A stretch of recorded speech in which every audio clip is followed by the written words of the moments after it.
Good day everyone. For this next video, I want you to make time, prepare yourself, make yourself comfortable, and make the time to watch this hour-and-a-half long presentation by Dr. John Coleman.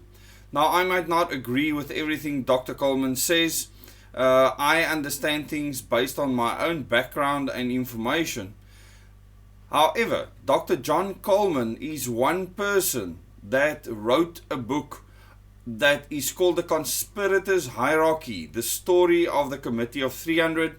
And even although my father never used the word or phrase to describe this committee that he attended in 1984 as the Committee of 300, he said to me they are loosely made up of 300 members.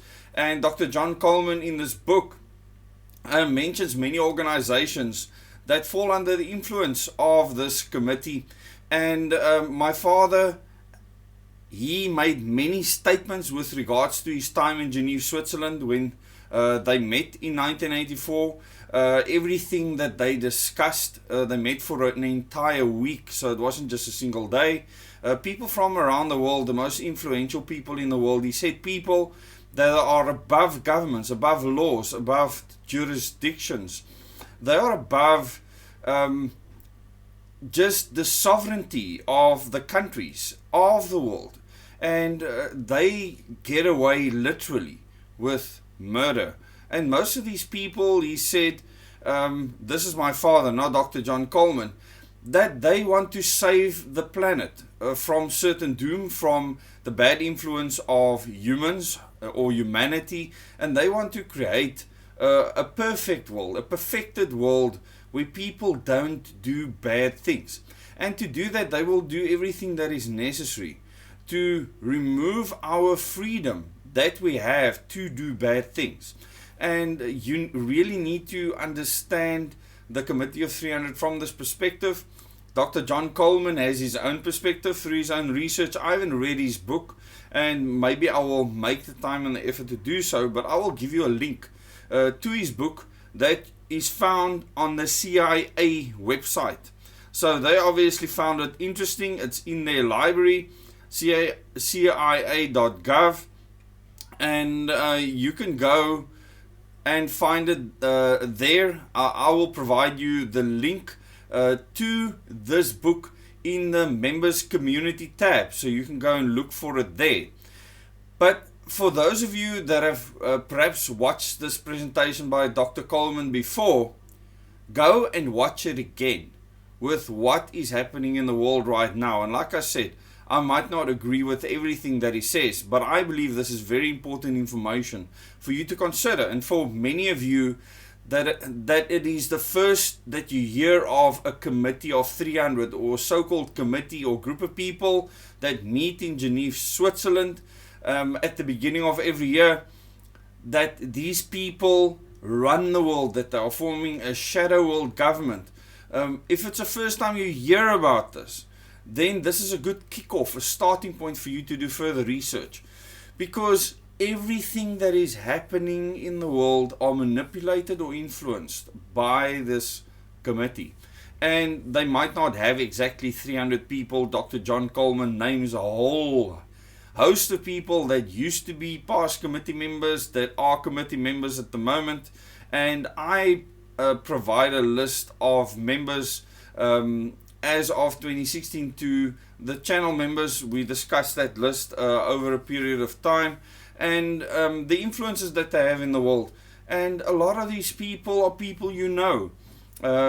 People like Tony Blair, people like Klaus Schwab, a person like the Pope. They are all members of this committee. King Charles III. Most royalty in the world are actually on this committee. So they, even although they might be disempowered in their country, they have been empowered on a worldwide scale to influence the world that we live in. And a lot of people might say, but this is a conspiracy theory. And the problem here is that my father claimed to have attended this committee meeting in 1984. I actually have evidence for the fact that he was in Geneva, Switzerland at the time that he claimed to have attended this meeting, and he spent his entire life afterwards fighting the ideals of this committee until the day when he died an early death. And it is important for you to make the time and effort now, if you believe in freedom, to understand that your government, the government here in South Africa, governments around the world, fall under the control of the people in this committee. In the book, he breaks down the details of the many organizations that are influenced by the committee, formed by committee members, and how they are influencing the world now. So, once again, make time, sit back, relax, and watch this interview from beginning to end. If you can't finish it at first, do finish it at some time. Even if this goes against everything that you were taught, make the time and the effort, and it might just save your life. Thank you very much and enjoy.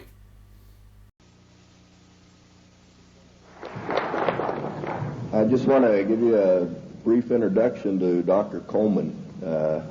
I've been studying this for a long time and seeing what's happened to our country, and you know, it's kind of sad in this country that you have to come to a meeting on Saturday morning to get the truth. You can't turn on the television because you sure don't get the truth there. So we sure appreciate everybody coming out. But in order to do that, I ran across Dr. Coleman's work. And when you've studied this and looked for the truth, and it's a pleasure to find somebody like Dr. Coleman that'll bring you to a new level of what the real truth, who's really behind what's going on in this country. None of this is an accident. This is orchestrated. This has been planned and plotted and is moving right along. And if the people, the only thing that you can do is be informed and learn what's going on, who's really behind it. And nobody does that better than Dr. Coleman. He's an author of 3 books. He has a table back here. I recommend that you look through his material. It'll bring you to a new level of information as to what's going on in the country as well as the world. And this is the only country left that stands between the country as we know it, or the world as we know it, and the New World Order, which will drastically change everybody's lives, as Dr. Coleman will tell you. But the big difference between Dr. Coleman and some of the other speakers is he's been in most of the places that we're talking about. He's been in Lebanon, Brazil, France, Italy, Spain, England, South Africa, and all over the U.S. And he did this, you know, in his work. He has first-hand experience with most of the things that are going on here.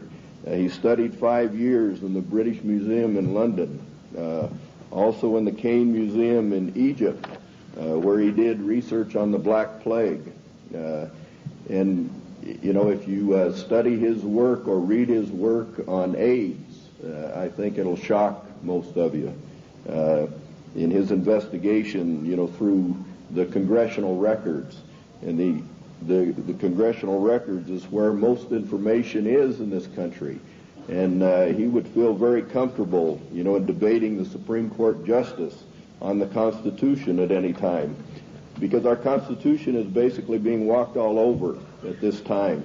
But at this time, I'd like to bring on Dr. Coleman, and let's give a big hand to him, and we appreciate him.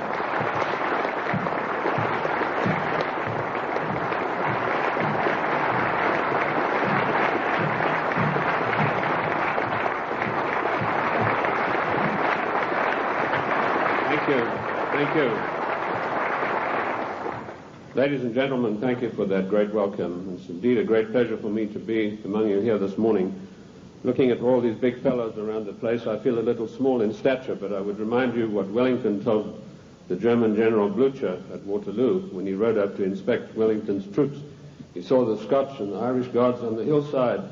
He rode through them and he turned to Wellington and said, "They're rather small, aren't they?" And Wellington said, "Yes, but they don't run away."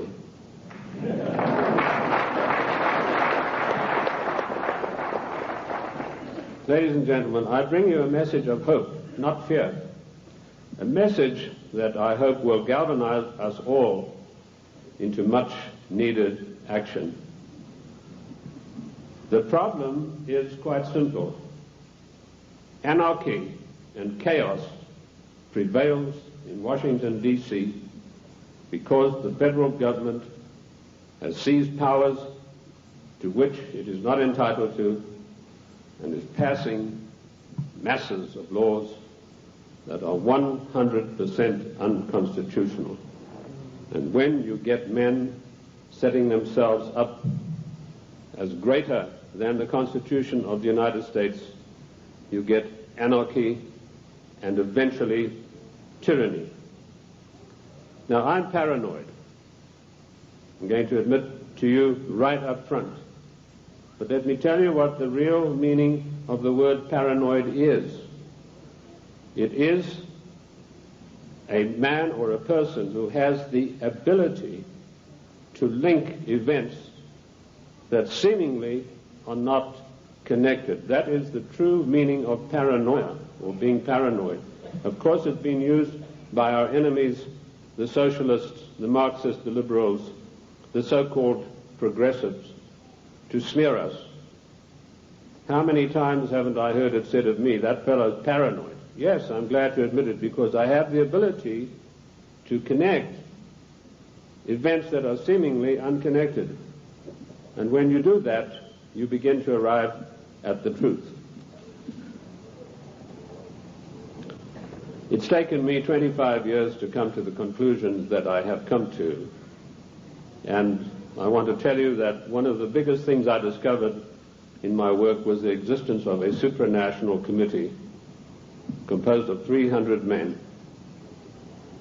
I came across this quite by accident when I was serving in Africa, in Angola, and I was given a series of documents which were only supposed to be handed in to top-level people. They were what we called above the top level of classification of intelligence documents. And there I discovered that whilst I thought I was in Africa fighting against the invasion of the communists, I was in fact fighting to introduce socialist regimes in the black African countries, and that I was actually working for a committee called the Committee of 300, also known in intelligence circles as the Olympians. I'll stop right there, and I want to digress for a moment and tell you the word intelligence has been bandied around a great deal in the United States. I've seen people writing this and that and the other intelligence newsletter. They really have no experience whatsoever. In 1986, I wrote a work called Mind Control, Metaphysics, Extremely Low Frequency Radiation and Weather Modifications. And in that work, July the 8th, 1986, I said that the top-level intelligence organization in the United States was the National Reconnaissance Office, far bigger than the CIA and any of the other intelligence agencies. And by the way, we have about 10 different ones in the United States. And I even had the audacity to give the address of this organization. 3 weeks ago, Mr. Sam Donaldson, the gentleman who wears that beautiful toupee so effectively, he came on with a program in prime time, and he said, this is one of the biggest scoops that ABC has ever had. And he told about the National Reconnaissance Organization.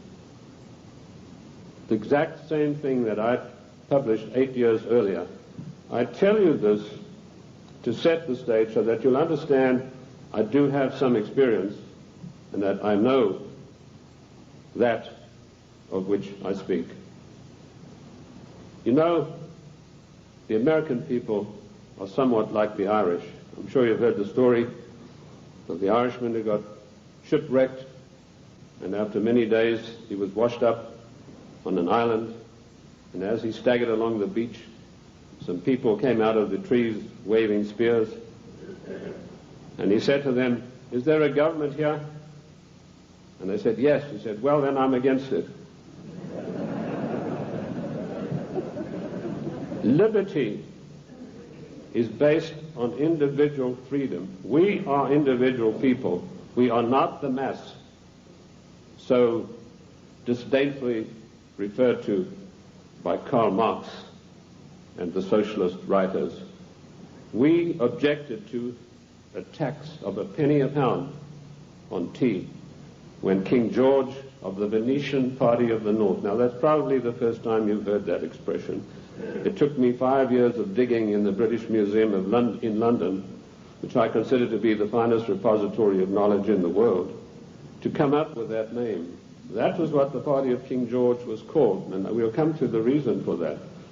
But our colonists said, we're not going to pay this penny a pound on tea. Today, we are being driven on our knees by a tyrannical government which is imposing all sorts of taxes upon us, and worse than that, trammeling on and tramping on the Constitution of the United States of America, which is the second greatest document in the world next to the Bible. And if we could rebel against the mighty powers of King George III, the most potent force in the world at that time, then, ladies and gentlemen, it is time that we rebelled against a federal government that is trammeling the Constitution underfoot every day of the week.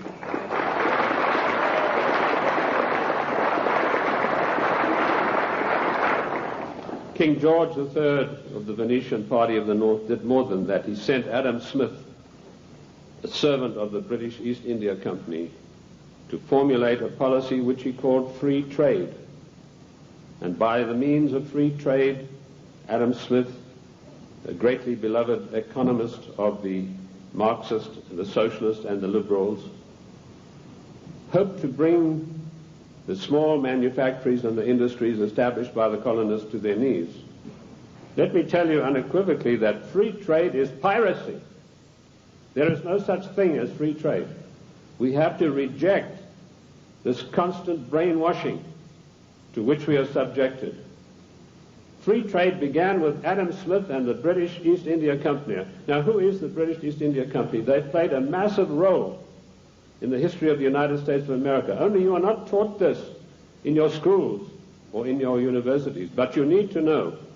In my book, The Committee of 300, which took 20 years of research, and incidentally, I was only a little bit behind with Karl Marx. He spent 30 years in the British Museum in London, where he got most of his things from.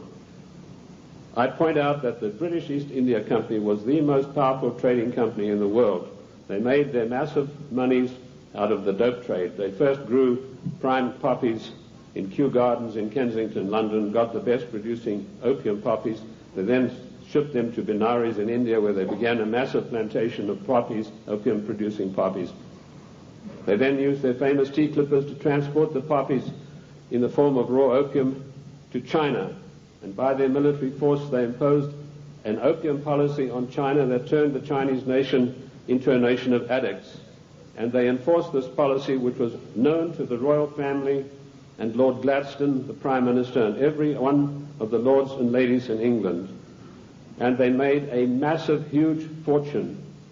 In researching these documents in India House in London, I came across some of the manifests of the old tea clippers and the numbers of kegs of opium they carried and the values. And I totaled up these things, and I found to my astonishment that if we took 1970 as an optimum year for profits in General Motors and Ford, in 1 year, the opium trade with China was 3 times the profits of the combined profits of Ford and General Motors in 1970. And this was shared by 300 people. That was the committee that ran the British East India Company. They all had equal voting rights. They could not outvote each other, and of course they were sworn to secrecy. The descendants of the British East India Company today run the United States. And I will hope to prove my thesis as we go along. They also interfered in the development of the United States on every occasion. They armed the Indians, they armed the people against the settlers who were pushing west. They ran the Hudson's Bay Company. They also ran so-called mission stations in China and got these missionaries who were really not missionaries at all to push opium on the Chinese. And I remember a conversation with the late Gamal Abdel Nasser of Egypt, Prime Minister of Egypt, President of Egypt, and Mohammed Aiko, one of the top journalists, with Zhou Enlai. And Zhou Enlai told him, he said, you know, the Americans and the British made China a nation of opium addicts, and now with the Vietnam War, it's our turn. We are going to make the Americans a nation of opium addicts. So you can see the influence, the evil, baleful influence of the British East India Company upon the great nation of the United States of America. They were the ones who financed the war. They put up the money for the British troops to buy the Hessian mercenaries and to fight the colonists. Those brave 3%, let me remind you that only 3% of the people took arms and stood up against the mighty army of King George III. We are 3% here this morning, but that's enough for us to withstand the mighty force of the federal government of the United States of America.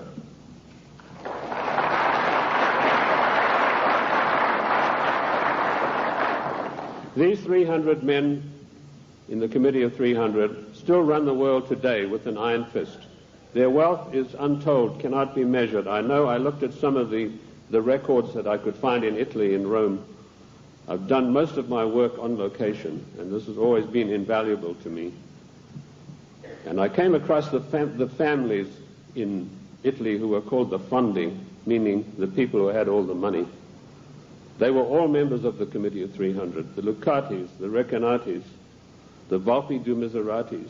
These people are so wealthy that they would make David Rockefeller look like a piker. That is how rich they are. And this is the committee that runs the world. Now, in my book, The Committee of 300, I name every one of them. This is not a book that talks about they. It gives you specifics. And I must say I do the same thing in my new book, Socialism, The Road to Slavery, which was 10 years in researching. On July the 4th, 1789, George Washington told the Congress, it is necessary for us to impose tariffs to protect the manufactories of our colonies. That was the first trade barrier. Now, let us dispose for once and for all with the words that have been implanted on our minds, like isolationist, and you are for restricted trade, and you are against global trade. The United States of America did not grow great on global trade. The United States of America grew great on the hard labor of the people who lived in those days and the wise protection barriers put up by President George Washington, because immediately after the war they tried, the British, to try to down the United States through so-called free trade, which is nothing but piracy. Free trade, ladies and gentlemen, is a one-way street which allows other countries to dump their products on our markets to the detriment of our own people. That's what free trade is. It's strictly a one-way street.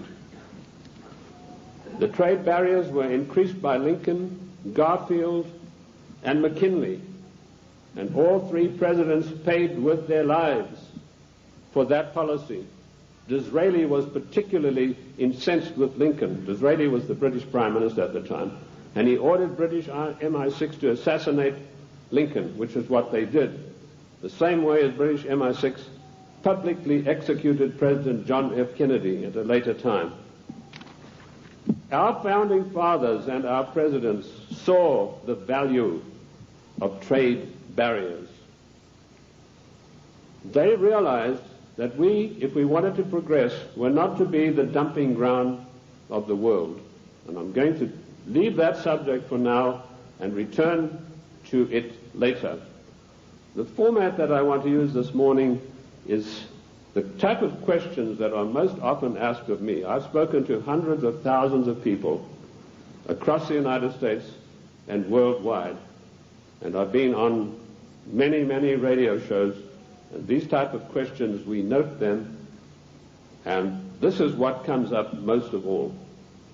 Who and what is the Committee of 300? Well, I've dealt with that. I've told you this is a supranational body that knows no boundaries, respects the laws of no countries. The first time that they were publicly announced was by a German socialist by the name of Walter Rathenau. Now, I'll give you some background of Walter Rathenau. He was the financial advisor to the Kaiser of Germany, and he was also the financial advisor to the Rothschilds, the French family Rothschild. So he must have known what he's talking about. He made an astonishing statement in 1934. He said, there is a committee of 300 men that rule the world. They are known only to each other, and nothing happens without their consent.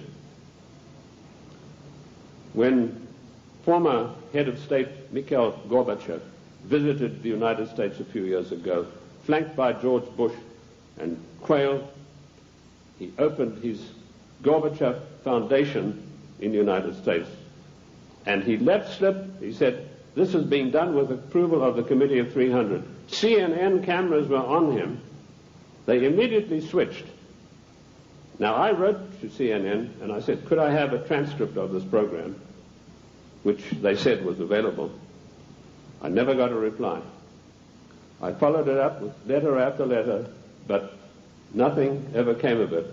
The point I'm trying to make, ladies and gentlemen, is that the federal government, the secret upper-level parallel government that runs the United States, does not want you to know that you have an upper-level parallel government that calls the shots, that dictates what is going to happen to your life and mine. So that's how I found out about the Committee of 300. The next question is, what are their goals? Their goals are a one world government, latterly called the New World Order. The one world government began with King George III.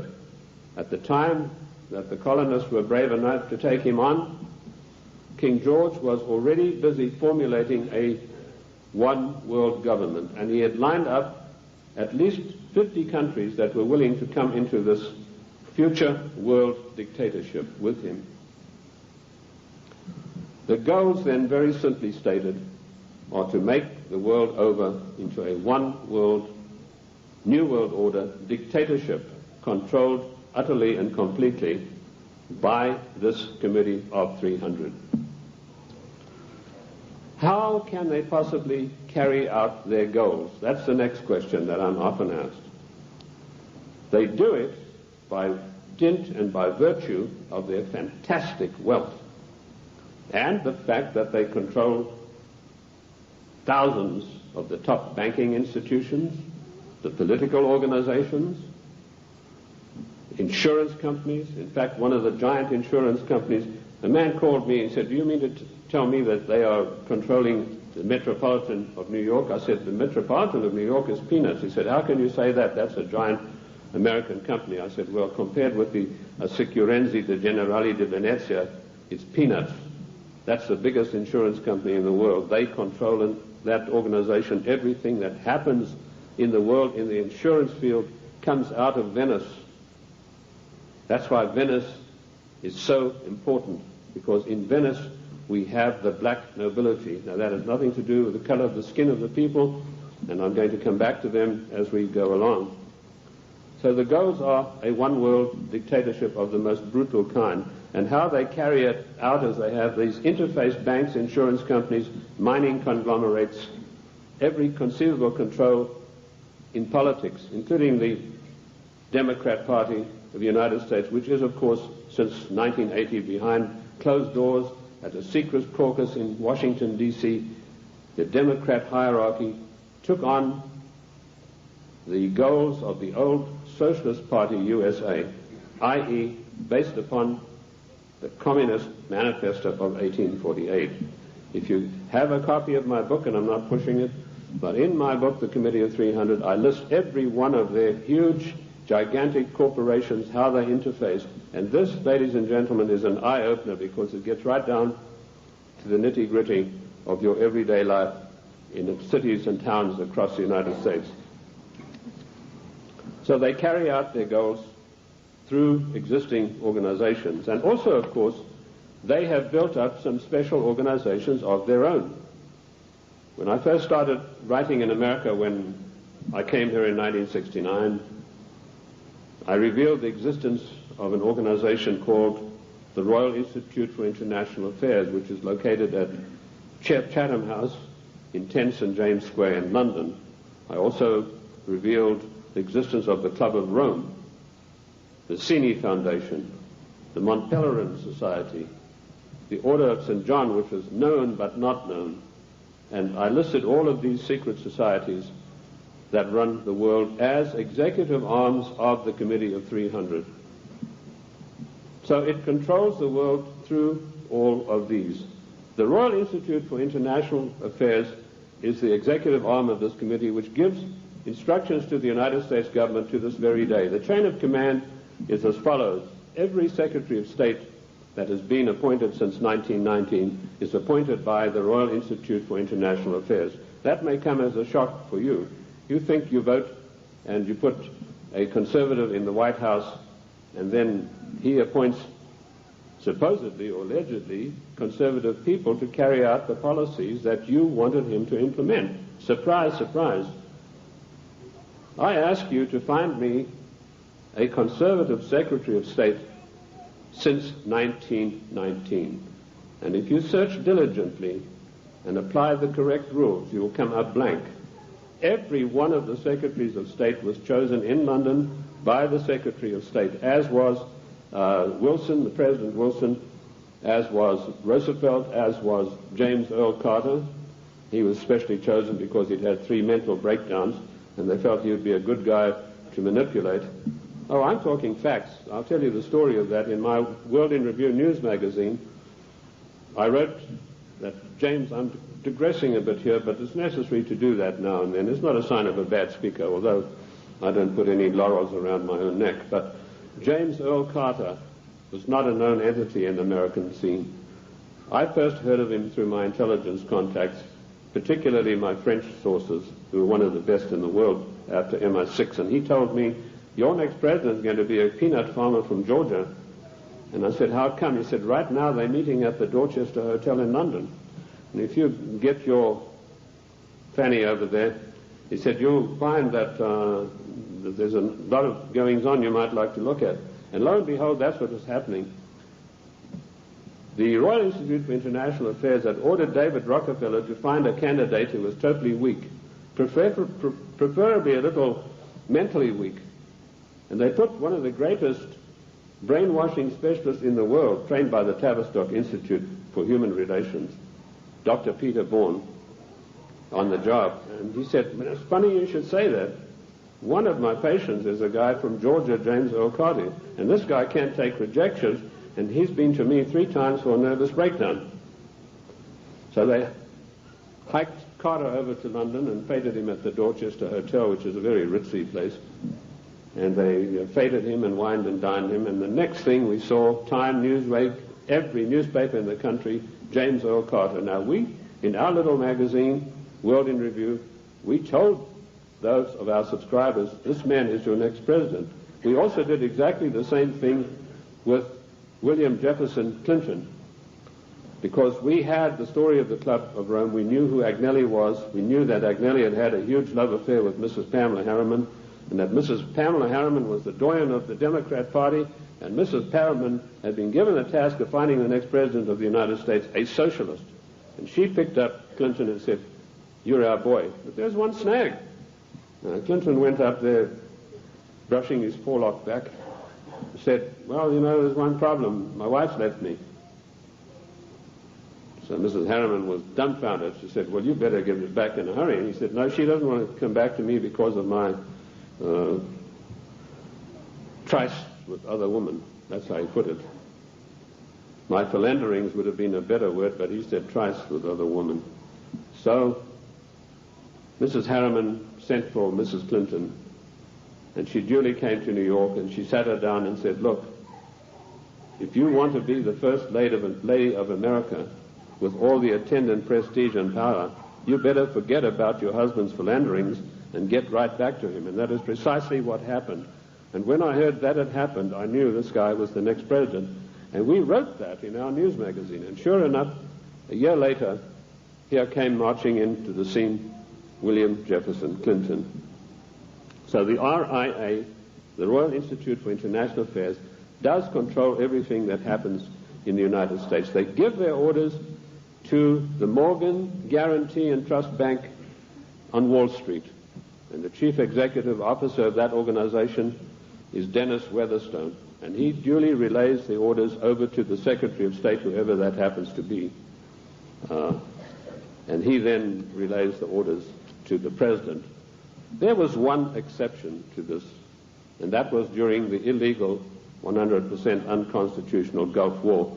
Now, I'm going to use a word, and I apologize to the ladies for this, but I need to tell you this graphically to illustrate the power that the Royal Institute for International Affairs exercises over the affairs of the United States of America. When George Bush was hesitating and didn't know whether he should get into the Gulf or not, the Prime Minister of Britain, Mrs. Margaret Thatcher, came over to the Committee of 300's headquarters at the Aspen Institute, Colorado, and this is the phone call that she had with George Bush. She said, "George, this is Margaret. Apologies to you, ladies president. Get your ass up here. I've got some orders for you about the Gulf War." And Bush went scurrying up there like a little messenger boy.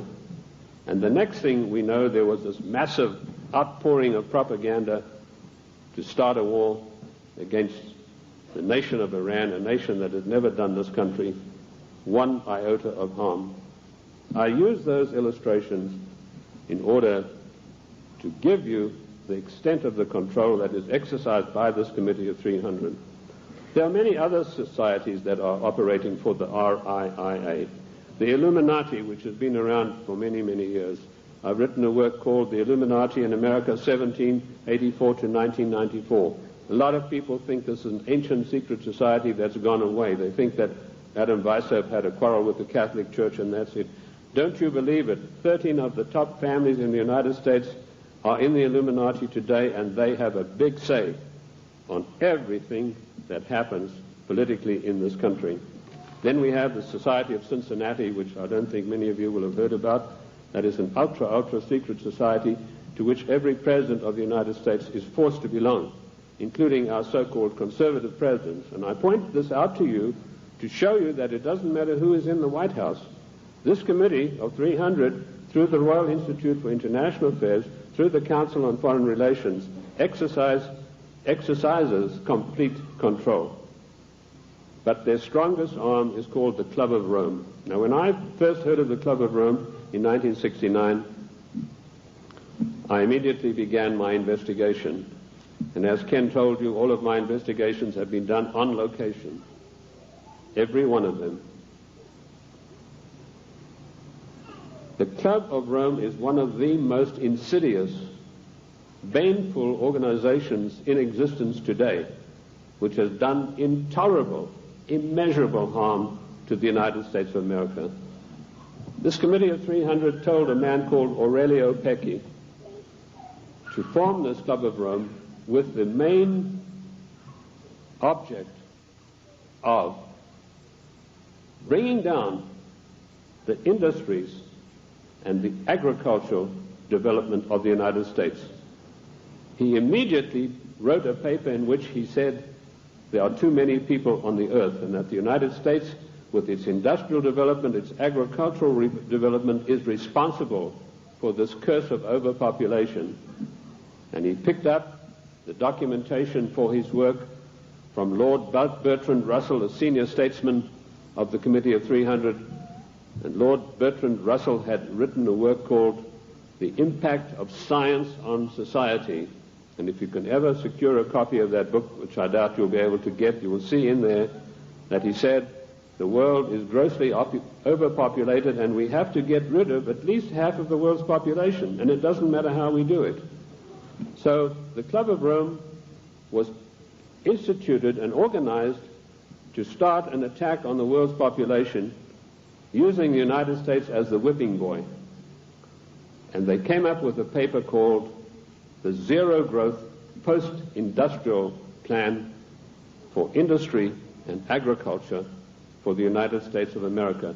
3 days after that plan was accepted as official United States policy by James Earl Carter, I was able to, through my intelligence people, get a copy of this insidious document. Basically what it said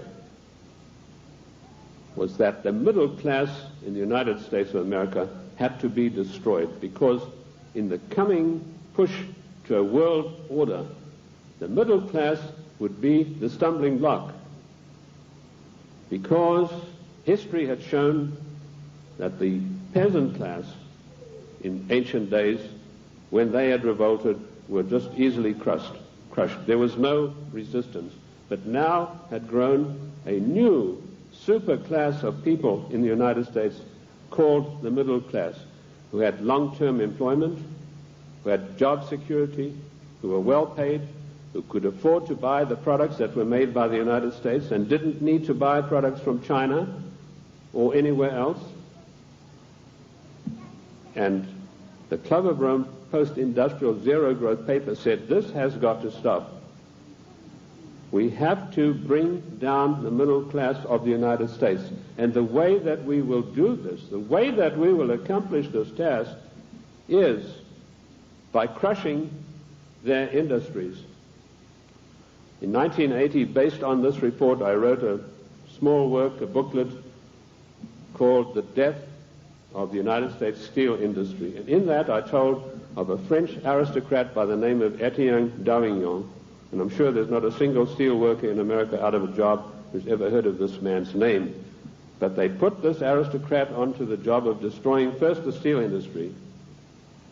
In my book in 1980, I said that by 1985 we would have silent blast furnaces. The rolling mills would be stopped. There would be no more shipbuilding. We'd have thousands of skilled workers who'd passed the skills of their trade down for generations, who were forever dispossessed of their jobs. If you go to the northeast United States today, ladies and gentlemen, and I've just been up in Cleveland where I had a very good radio address I gave there, you will find that what I said in 1980 has unhappily come to pass. In 1970, the United States had 5,000 ships built by good United States know-how, using good United States steel. 5,000 ships sailing the high seas.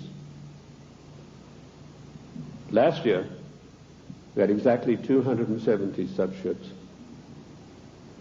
and at least 50,000 steel workers permanently out of a job, jobs that will never come back. What happened? Did we suddenly lose our marbles? Did we suddenly lose that great American know-how of getting things done? Did we lack finances? Did we run out of money? No. None of those things happened. What happened was this dastardly Club of Rome had sent their emissaries to the United States to deliberately destroy our steel plants. And they did it by opening the doors of so-called free trade. And everybody who signed the NAFTA treaty and everybody who signs the GATT treaty when it passes is a traitor and a seditionist.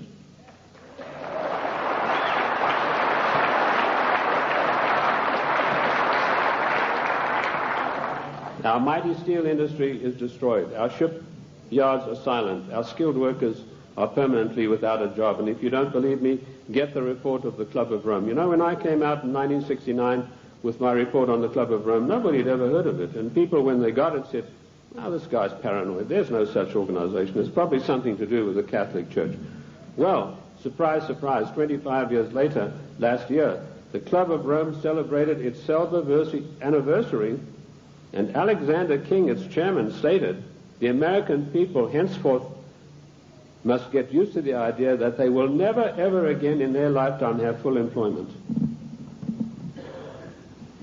What a scandalous thing that our government is fully cooperating with this organization built up by the Royal Institute for International Affairs to destroy the middle class of the United States and to add to the policies of global genocide. And that brings me to the next question. What is the Global 2000? Once again, when I heard about this policy, it was 3 days after it had been accepted by the United States government as its official policy. And the Global 2000 was a blueprint for mass genocide produced by the Club of Rome. Basically, what the Global 2000 calls for is the destruction of half of the world's population by the year 2050, hence the title 2000.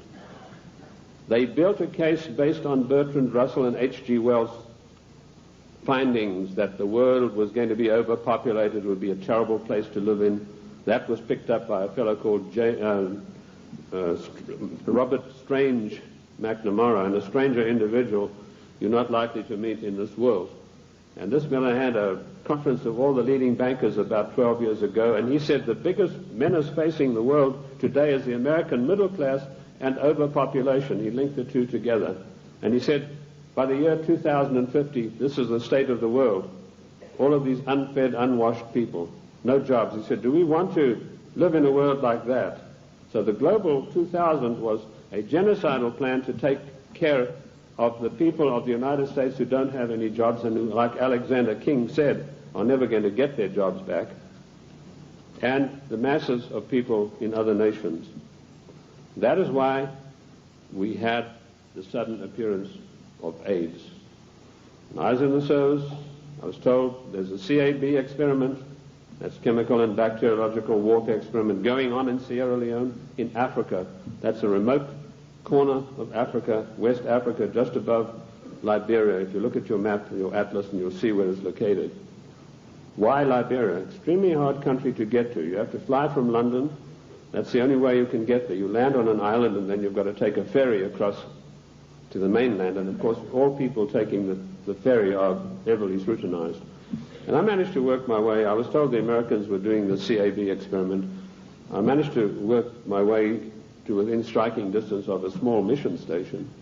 And what I discovered was that these blacks were coming in from the bush to this mission station with broken arms or an ulcer on the leg or something like that.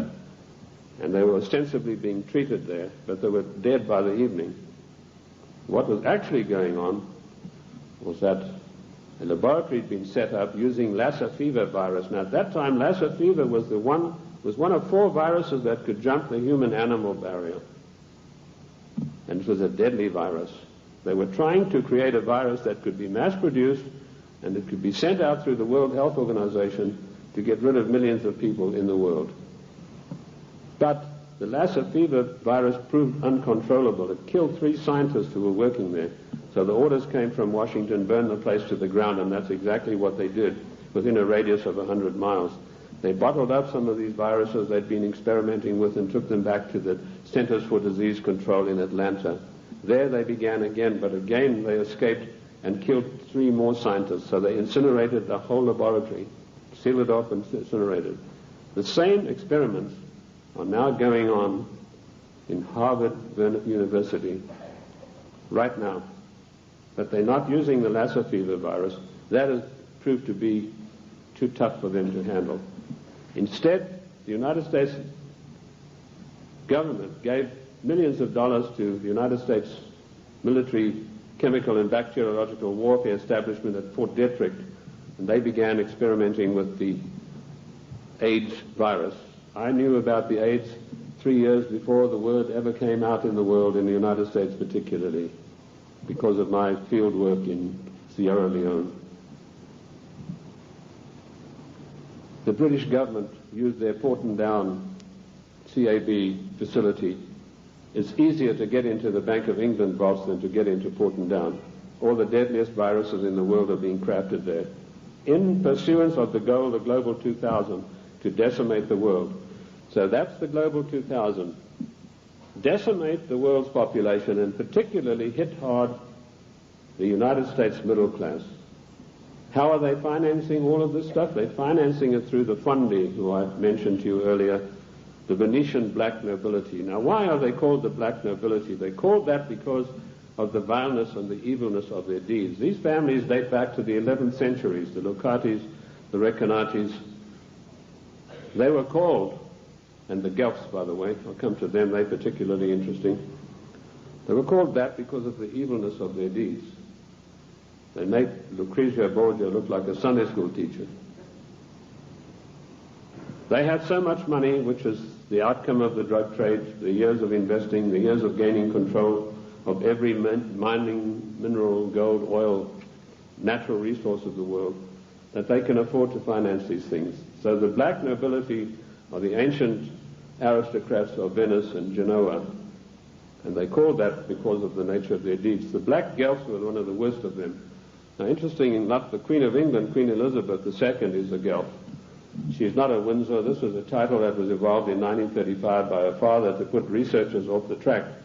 I like to include myself in that category, although I wasn't doing it then. I was much too young to be doing it, but he didn't like that certain people were getting hot on the track of who this royal family actually was, and so this was put out that they are the House of Windsor. They are not. They're the House of Guelph, and it's important for us to know that, because every time there's a financial crisis, it follows a meeting of the black Guelphs upon the Royal Britannia yacht of the Queen of England, which anchors off the coast of Venice, and all the world bankers meet over there and say, now this is what we're going to do to country X, this is how we're going to control this worldwide situation, and then they go off and give their orders to everybody. So that is the way it is done.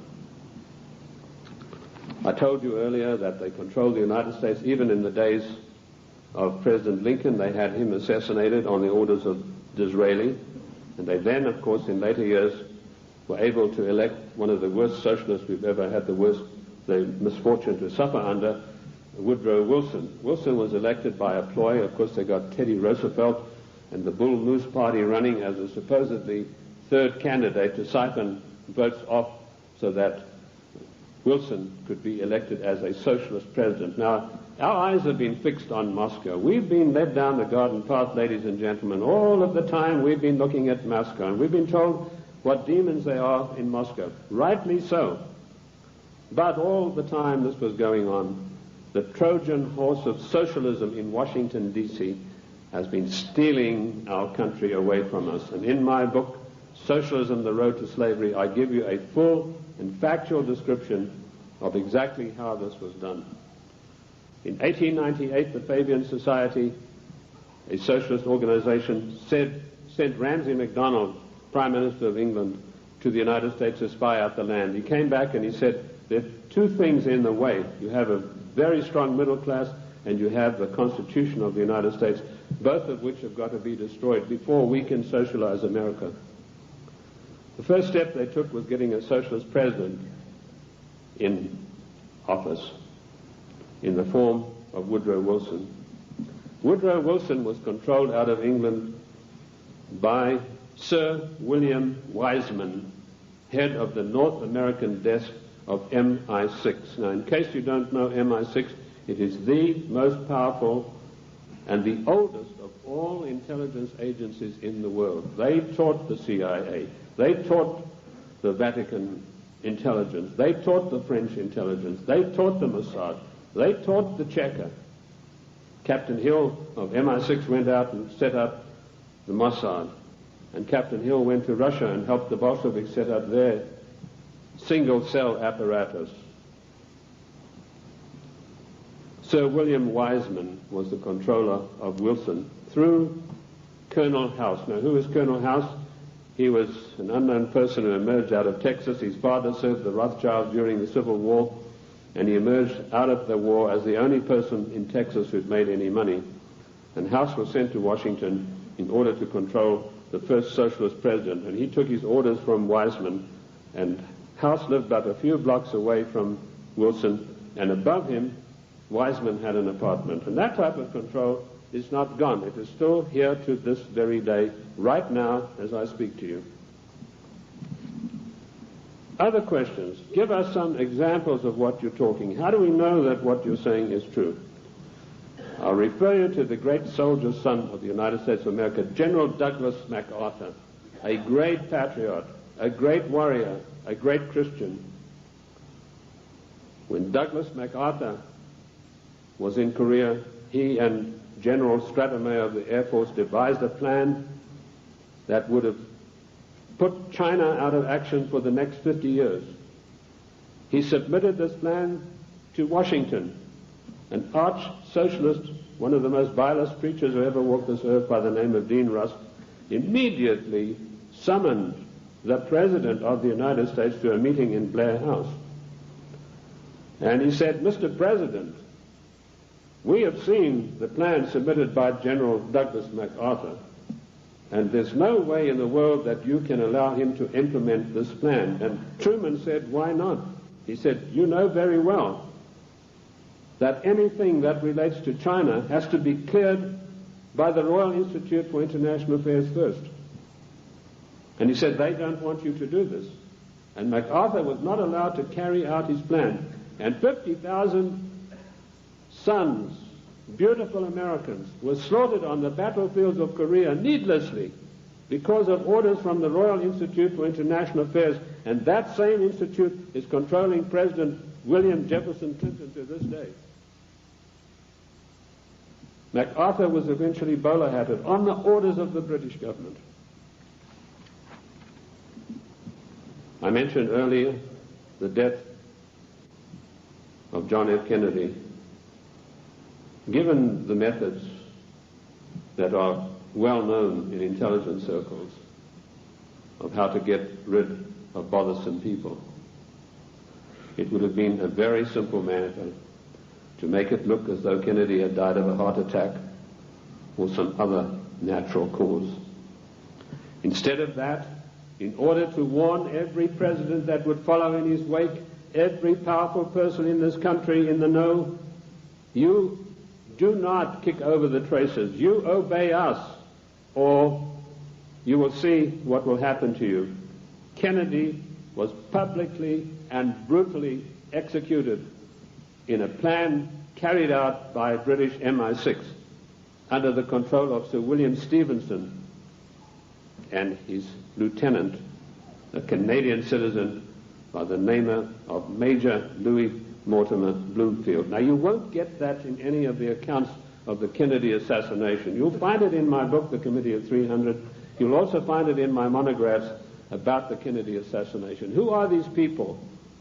Sir William Stevenson ran American intelligence throughout the Second World War out of the RCA building in New York. His second in command, a Canadian citizen, Major Louis Mortimer Bloomfield, ran Division 5 of the FBI counterintelligence. You want examples of how Britain controls this country? I have given you them.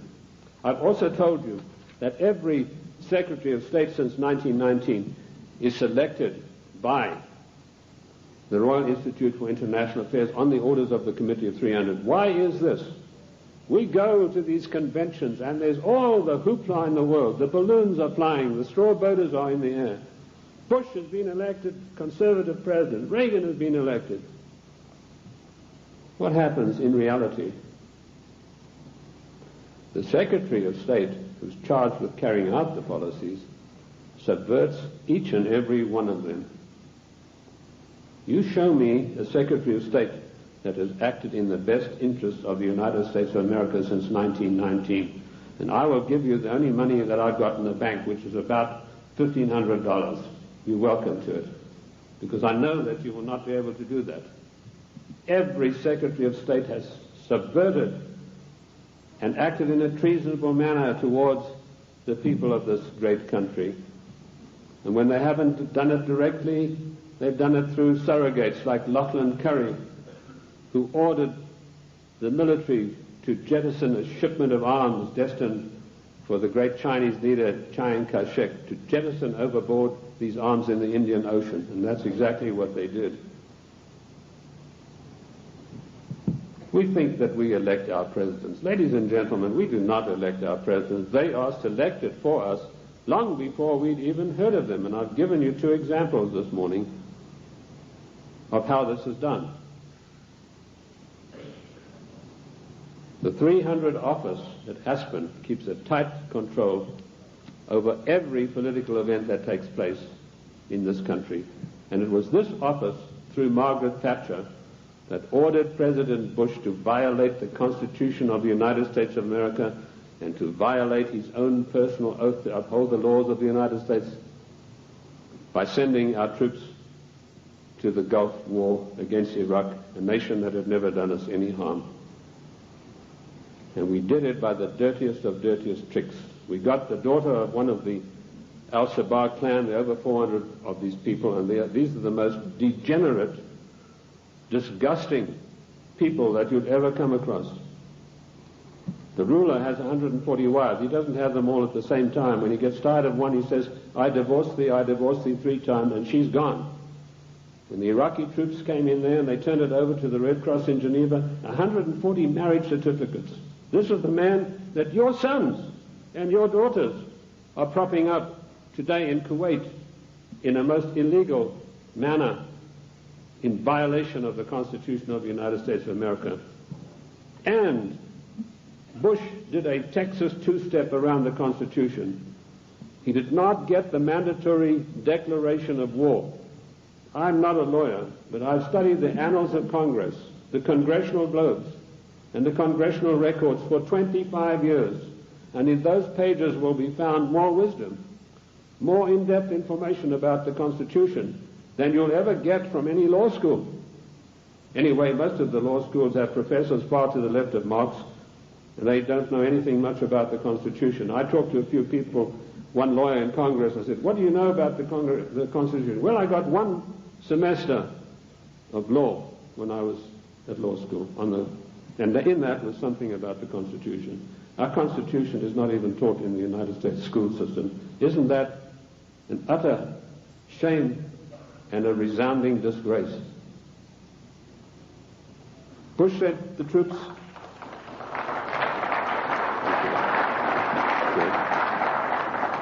Bush did not get a constitutional declaration of war. This is a very difficult area of the Constitution. It's probably one of the most complex areas of the Constitution. It's a 5-step process that involves both houses making separate declarations, then joint declarations, then the army has to be informed, and then the public has to be informed, and then we have to be told whether this is a private war or a public war, i.e. whether all the armed forces are going to be employed or only one branch. In so-called police actions, the President has 45 days to use only one branch of the service. Bush violated his oath of office by going to the United Nations, to which we do not belong, and getting them to give him a so-called color so that he could send our troops to the Gulf. Our troops to this day are in the Gulf illegally, in violation of the Constitution of America, and we're still paying for it. The story that the Gulf states put up all the money, you go and ask the General Accounting Office, as I did, how much money have they paid? We are still paying for the Gulf War, and now we've got another huge bill to meet, billions of dollars, for Clinton's fantasies, to go out there and support this disgusting Al-Shabaab clan. I don't know if you know the story of Kuwait. It's really a horrendous one. I don't want to get into that too much, but that land was stolen from the Iraqi people by the British imperialists. They came in and drew a line through the sand right through the middle of the most important oil fields that had just been discovered, the Rumelia oil fields. Thenceforth, this is going to be called Kuwait. And they brought up these tame sheikhs from Bahrain and put them in as the rulers. And since then, they've been stealing the oil off Iran, and the proceeds go to the British banks in the city of London for the Committee of 300. They're just doing the same thing now in South Africa with the gold. That's part of their tactics to gain control of all natural resources through the world. I also touched briefly on Giovanni Agnelli and Mrs. Clinton and how she had left her husband, and Pamela Harriman. Pamela Harriman, for her duties in getting Clinton elected, was given a plum job as ambassador for the United States to France. And this is what happens to the traitors. Patriots are punished and traitors are rewarded. Dennis DeConcini, who voted for the giveaway of our property in Panama and who voted for the crime bill and every other obscenity that is passed by the federal government in violation of the Constitution, he's now going to get a plum ambassadorship when he retires, on top of his huge pension of something like $200,000 a year. I've been asked whether Clinton will stay the full term. Yes, he will. Clinton will stay the full term because he's been given a job to do, and that is to pass certain far-reaching socialist measures. And he's been very successful in doing that with the help of so-called Republicans. I personally am not in favor of political parties. I'm like George Washington. He said, political parties are baneful, and in the long run they are harmful. What happened in NAFTA, a so-called conservative, Mr. Newt Gingrich, who I wouldn't trust as far as I could throw him, went out and acted as the floor manager, as the party whip in true parliamentary style, and he whipped up 132 Republicans, so-called, to support NAFTA. And no doubt he will do the same thing with this dreadful GATT treaty, which is coming up in a vote in the lame duck session. So he's going to run, and I'll let you into some information which I just got a few days ago from French intelligence. Clinton would not be able to run on his record or anything that he's done or anything meritorious. So what he's done, he sent emissaries, and this is the first time you're going to hear this. You might hear it in 1996, but this is the first time you're going to hear this now.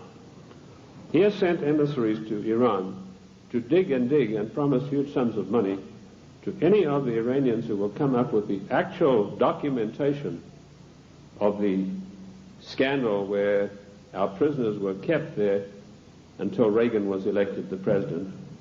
And if he can come up with this documentation, he's going to keep them. In 1996, he's going to come out and say to America, I have here documentary proof of how bad your Republicans are, President Bush and Reagan. Look what they did. And on the strength of that, he hopes to run in 1996. That's what he's doing now. He's taking the money that he's not entitled to, and he's using it to bribe the Iranians to come up with these documents. I don't know that they will, because I think they like him even less than I do, and that's saying a lot. What is the Clinton agenda? Clinton has been instructed to socialize America, and let me tell you that the enemy in Washington is more to be feared than the enemy in Moscow. I've said this for years.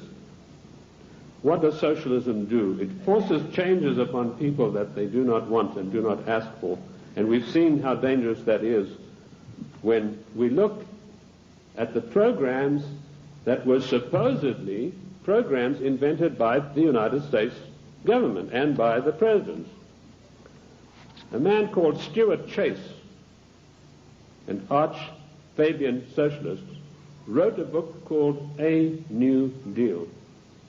Frances Perkins, who was the first female socialist cabinet minister appointed in the United States in the Roosevelt administration, she got hold of a copy of this book and she ran to Roosevelt and said, look, this would be a marvelous program for you.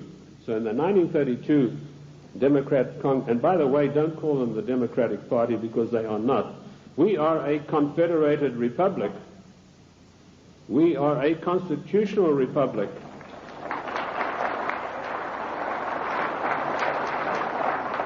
In a confederated constitutional republic, you cannot have a Democratic Party. You can have a Democrat Party, and that's what we should start calling them. But she ran up, and Roosevelt was so enamored with this deal that in 1932 they hastily changed their platform, and he came out and announced his New Deal, which is a verbatim, word-for-word program taken from Stuart Chase's book, Socialism, A New Deal. Then when Kennedy came along, he adopted as a wonderful new program called The New Frontier. That just happened to be a book written by Henry Wallace, another Fabian socialist writer. Word for word, The New Frontier was co-opted as Kennedy's program. Then when Johnson came along, he came out and started talking about the Great Society. Now, what was the Great Society program? It was another Fabian socialist book written by another fellow called Graham Wallace, no relation to the first Wallace, name spelled differently.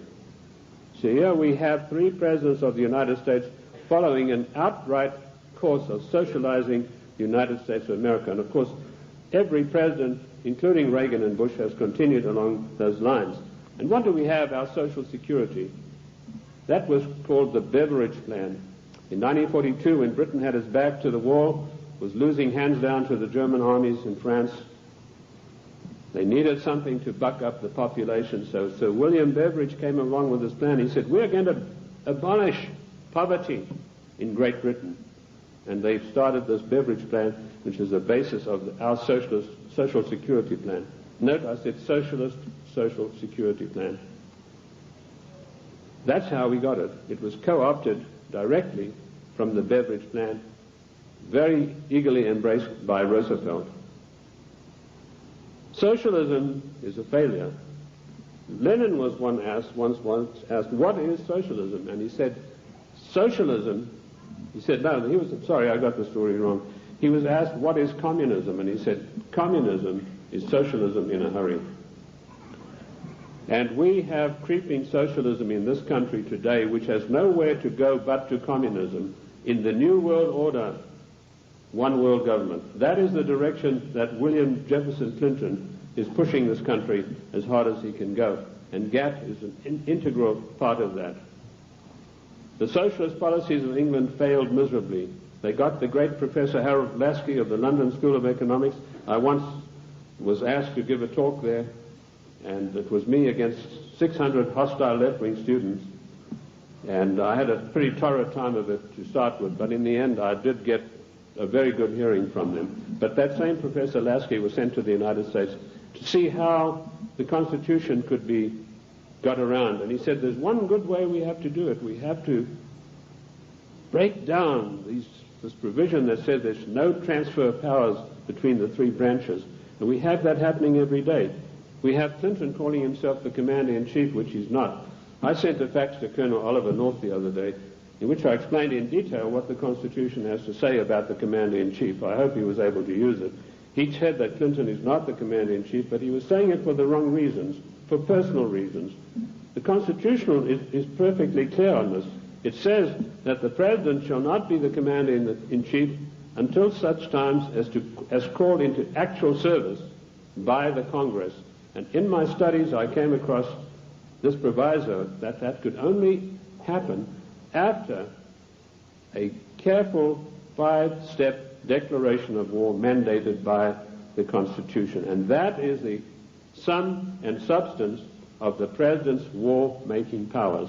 Unfortunately for us, during the time of the Civil War, Lincoln got the Congress to give him the power of habeas corpus, which is a privilege, by the way, not a right. And he was able to do things that were monstrous, which would never have been done.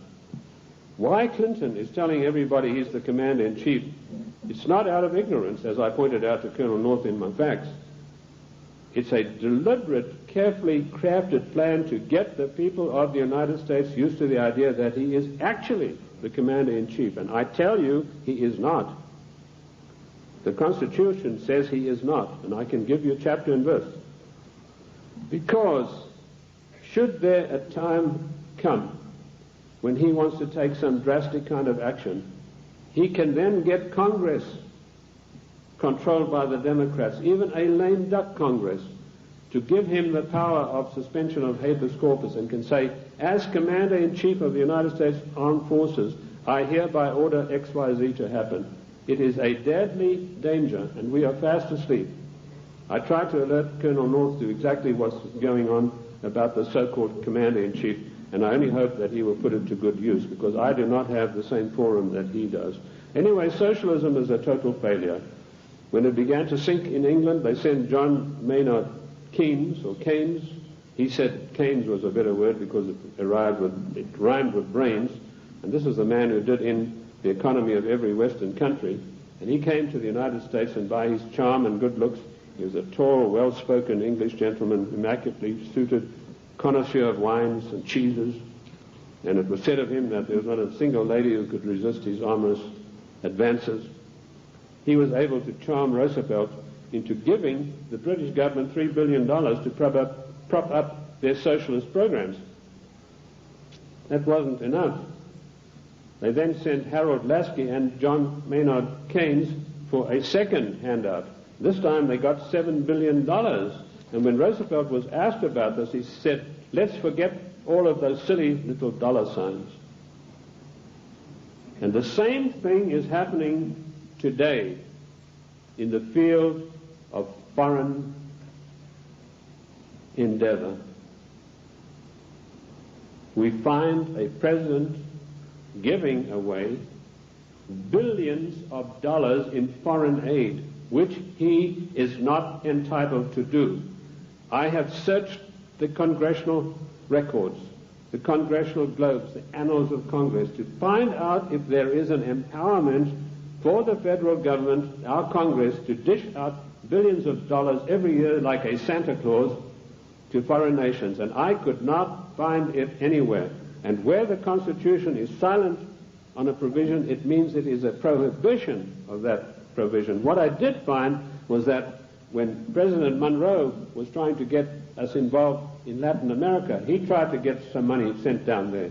And the Congress stood on its hind legs and said, this is a matter that's out of your purview. This is a matter for the Congress, and we deny you foreign aid because it's not constitutional. And that is what set Monroe at variance with the Congress. If you know his history, he spent his entire life fighting the Congress over that issue. Nothing has changed. The Constitution of the United States is immutable. I violently disagree with Justice Ginsburg, who says the Constitution is flexible. The Constitution is not flexible. Our founding fathers meant it to be an immutable document that would stand the test of the ages of time and foil people like William Jefferson Clinton and Roosevelt and every other dictator that is going to follow, unless we stand up and take back our states' rights.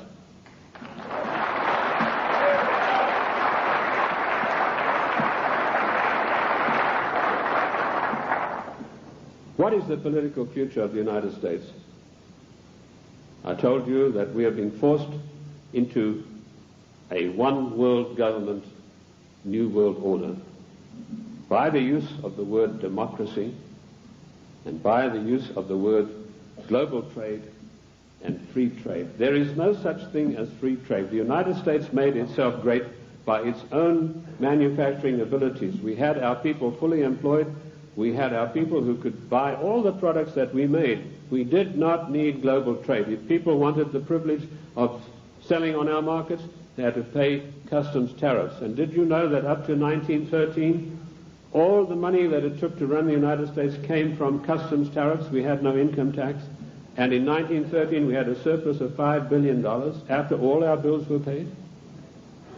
Now comes Socialist Wilson, and the first thing he does, he calls for a joint session of Congress, and he said, we've got to stop this isolationist. Ladies and gentlemen, this word isolation is a smear word. It's intended to deceive you. We do not need global trade. We need full employment. We need our people back in full-paying jobs. We need our industries revitalized. We have today 40 million unemployed Americans, and Alexander King has stated the policy of the Club of Rome, followed slavishly by William Jefferson Clinton. Americans can forget about full employment in the future forever. 40 million, those are the real figures. We have 25 million people underemployed, people with great skills who are acting as doormen in hotels, flipping hamburgers, for God's sake. These people, and they talk, Mr. whatever his name is, Reich or whatever it is, he says, oh, the Clinton administration has created 2 million new jobs. Well, I don't like to pick on his size, but I think it's gone to his head, if you get the drift of my meaning.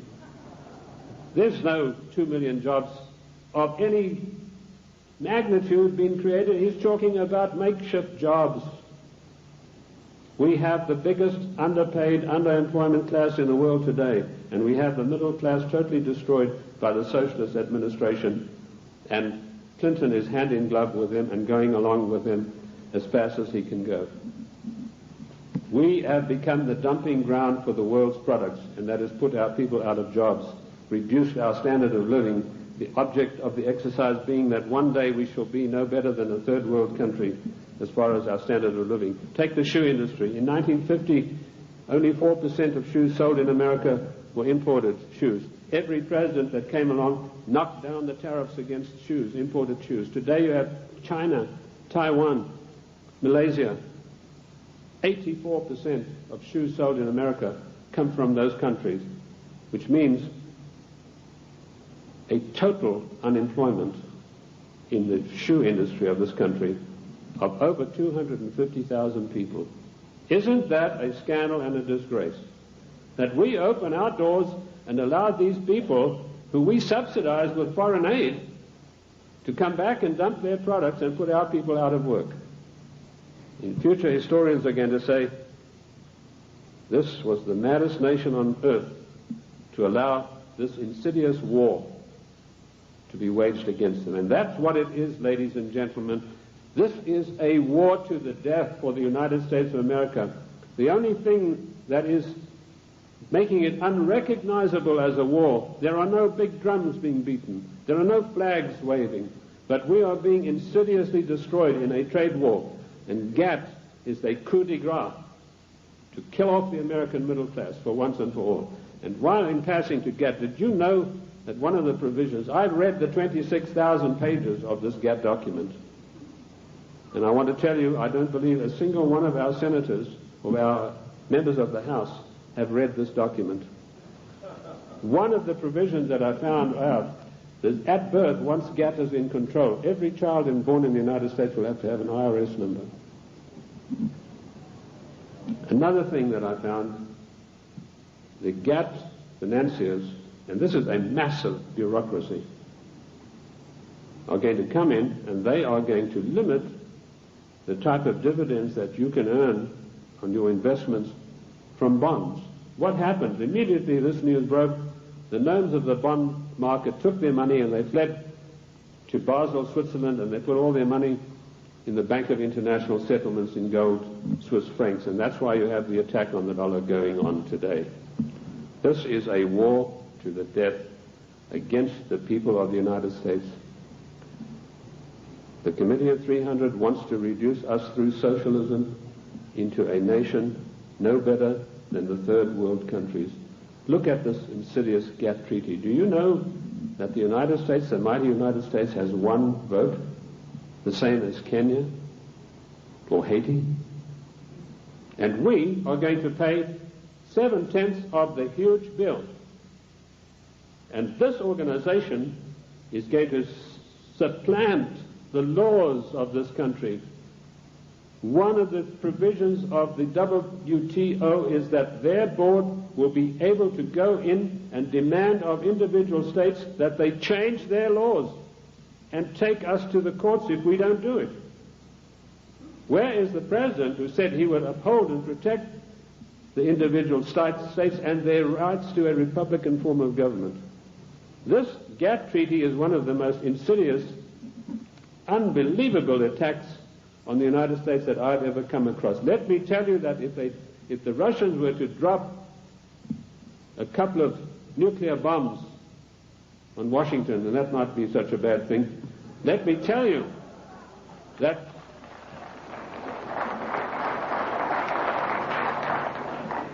they could never hope to do the damage that GATT is going to do. Ladies and gentlemen, you have to marshal every one of your resources.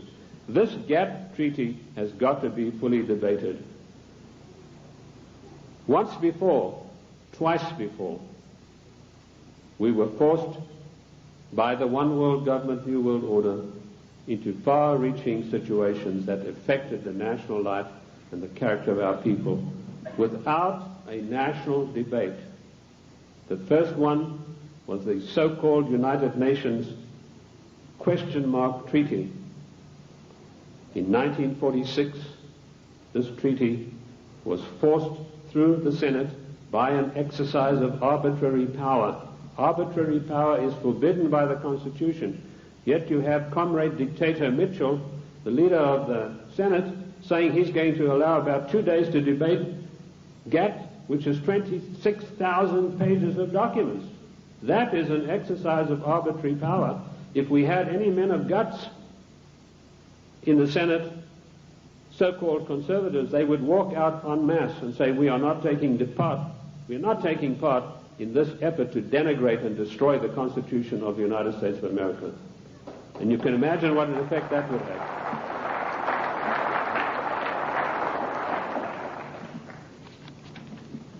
GATT will be allowed to be debated for 2 days, 26,000 pages, and some of the most insidious things that you've ever seen are in this document, and they all, every one of them, say GATT shall override all the laws of the United States. The President and our senators and our House members are supposed to uphold the law of the United States. If they sign GATT, they're guilty of sedition and treason. Period. That's it.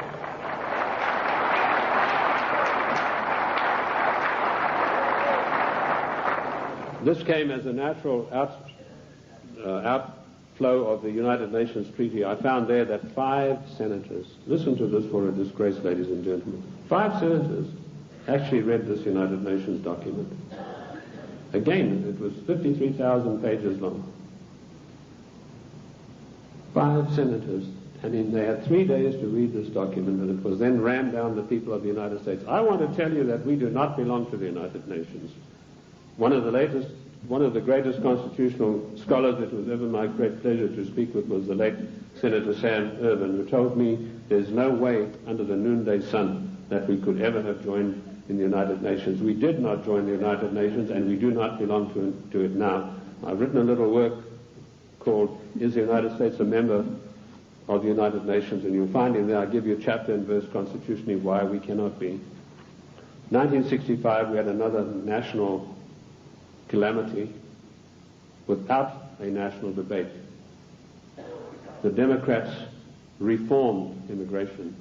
Now notice, every time some far-reaching thing happens, then the socialists come along with the reform. It's to reform health, which, by the way, Lenin said a national health plan is the arch of socialism. So now you know where Clinton got his national health program from. He took it straight out of the Communist Manifesto of 1848. They were not satisfied with immigration as it was. The bulk of the people came from those who were related to the Jeffersons, the George Washingtons, the Davy Crockett's. They were not satisfied with that. Without a national debate, without asking the people of this country by your leave, the Democrats in 1965 forced through an Immigration Reform Act that totally changed the face of the United States and will totally change us. And one of the architects of that was the same Dean Rusk, the swine who stopped MacArthur from bombing the Chinese back to the Stone Age, and, of course, Nicholas Katzenbach. I want to give you some statistics. Now, people have accused me, they said, you are a racist. First of all, the word racist is a very modern smear word. If you look in the dictionaries in 1919 onwards, it did not exist.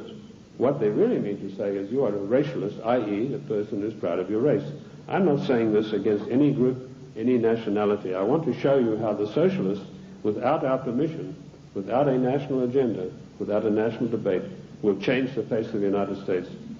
In 1984, the people from traditional immigration stock made up 74% of the total population. By the year 2080, less than 100 years from now, we will make up 39.5% of the population. And it goes on. The Hispanics were 9.4 in 1980, they'll be 15.4. The Asians, 2.4, will be 13.3 of the population. In other words, the traditional Americans of the Davy Crockett, George Washington, the people Monroe said would make a real contribution to America, will be in the distinct minority. And this is thanks to the Democrat Party, who in 1965, without by or leave of the people, changed the rules. And now they've got us blindsided by concentrating on illegal immigration. Illegal immigration is nothing. That's a small problem. The legal immigration that was authorized in 1965 without your permission, that's where the big problem lies. These statistics were provided to me by a man called Lee Bouvier, who was one of the leading advisors to a former INS official. And of course we know that abortion is another way in which the population is being diminished. I have challenged judges all across the country to show me in the United States Constitution, where is there provision for abortion? And I've yet to see. Oh, they say in the Fourth Amendment. Don't you believe it? The Fourth Amendment has nothing to do. It doesn't mention the word abortion. And where a word is not mentioned in the Constitution, it is a prohibition of that word.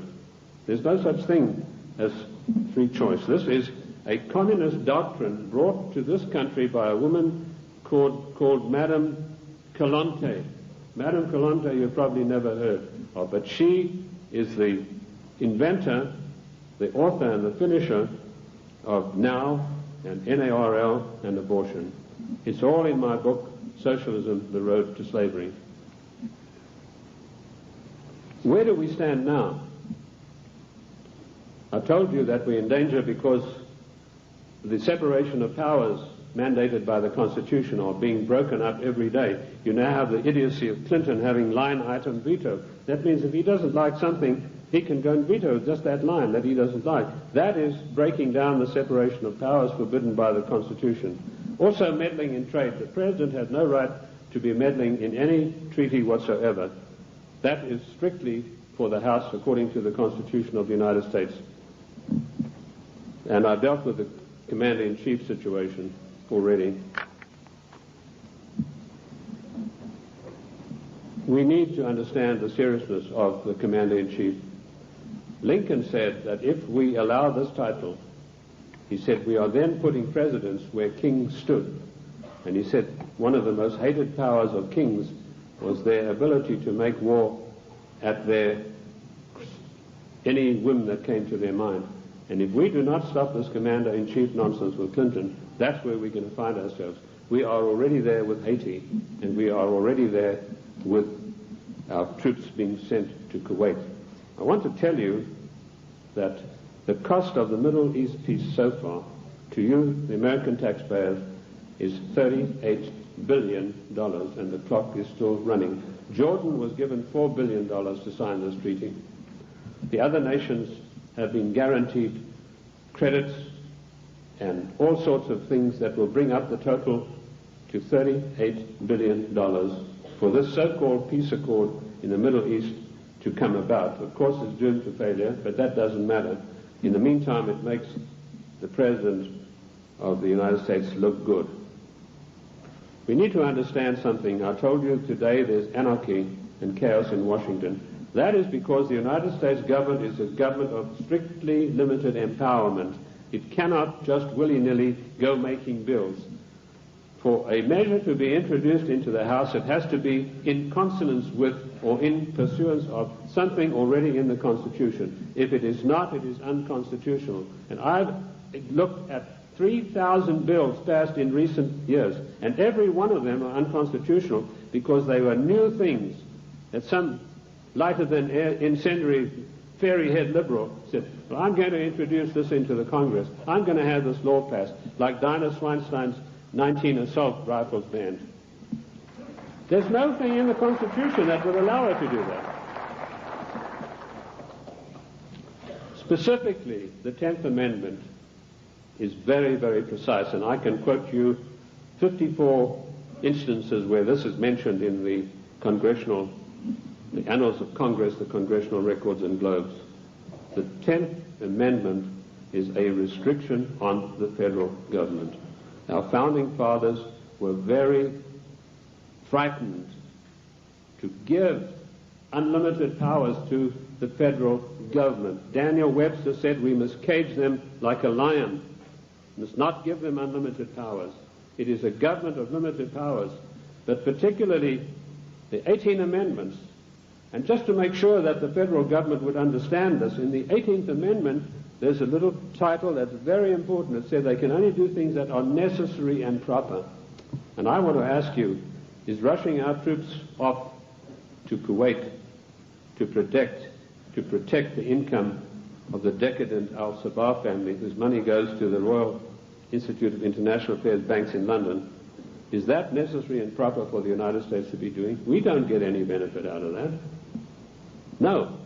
The 18th Amendment, necessary and proper. The 10th Amendment, the police powers of health, education, and police protection are entirely reserved for the states. And I can quote you 48 court cases from the annals of Congress, from the statements made by the Founding Fathers. Those powers were never surrendered to the federal government. Therefore, the federal government has no business interfering in health matters, national health plan, no business interfering in crime bills, that's a matter for the states, and no business interfering particularly with the Second Amendment. I was in New York the other day on a radio program, and a very irritated, angry lady said she was a professor of law from Columbia. She came in on the program and she said, "You don't know what you're talking about." She said, it's not a right to bear arms. I told her exactly what it was. And she said, well, if that's true, then voting is a right. I said, no, voting has never been a right. The only rights and the only civil rights we got are found in the Fifth Amendment. And that's all. Forget the 1868 Act. That was done when the United States, the southern states, were under occupation. They were occupied countries.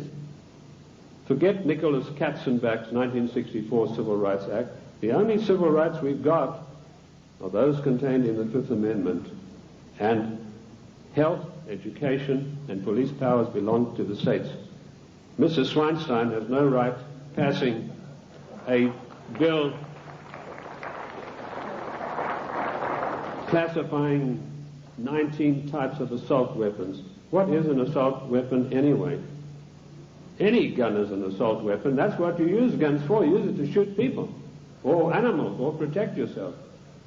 Any gun is an assault weapon. A knife is an assault weapon.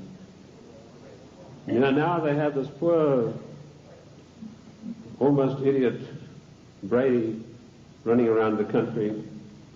They're using him shamefully to push for gun control. This man doesn't know whether he's Arthur or Martha at the moment. This is not an issue of gun control. This is an assault on the Constitution of the United States of America in total. You cannot take one part of the Constitution and attack it and exclude the others. And this is what it is. It is an attack upon the Constitution of the United States of America.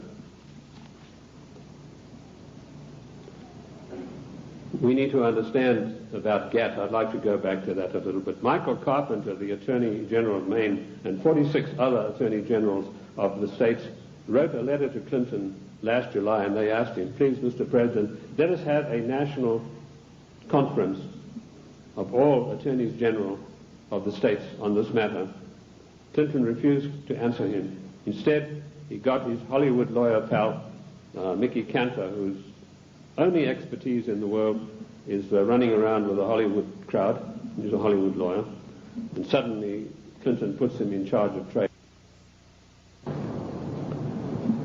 Trade wars, GATT, is piracy. It will destroy the livelihood of the people of this nation. What is the situation facing us right now?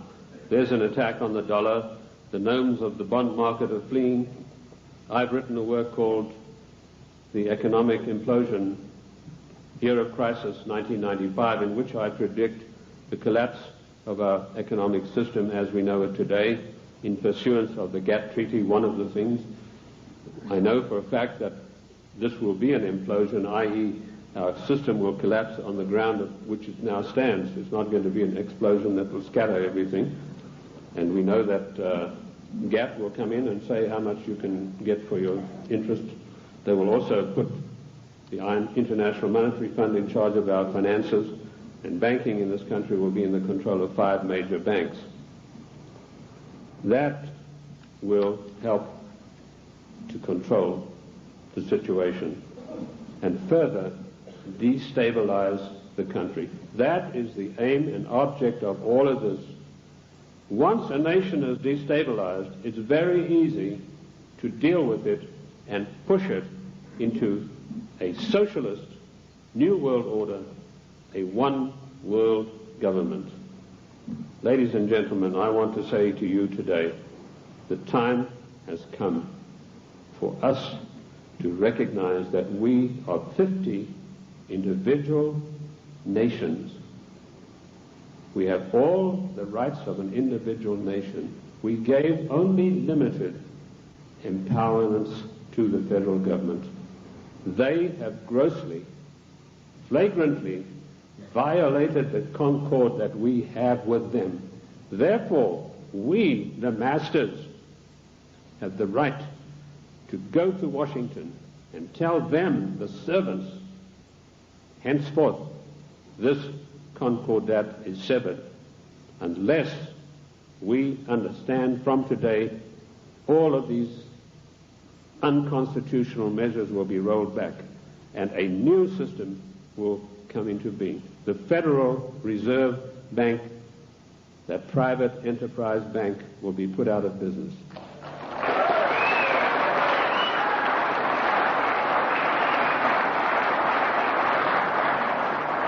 Ladies and gentlemen, this is not anarchy. This is the God-given right of each of the 50 nations, of which the state of New Mexico is an individual nation. We are the only entity in the entire world that has a legal document that allows us to dissolve the federal government without resorting to violence and bloodshed.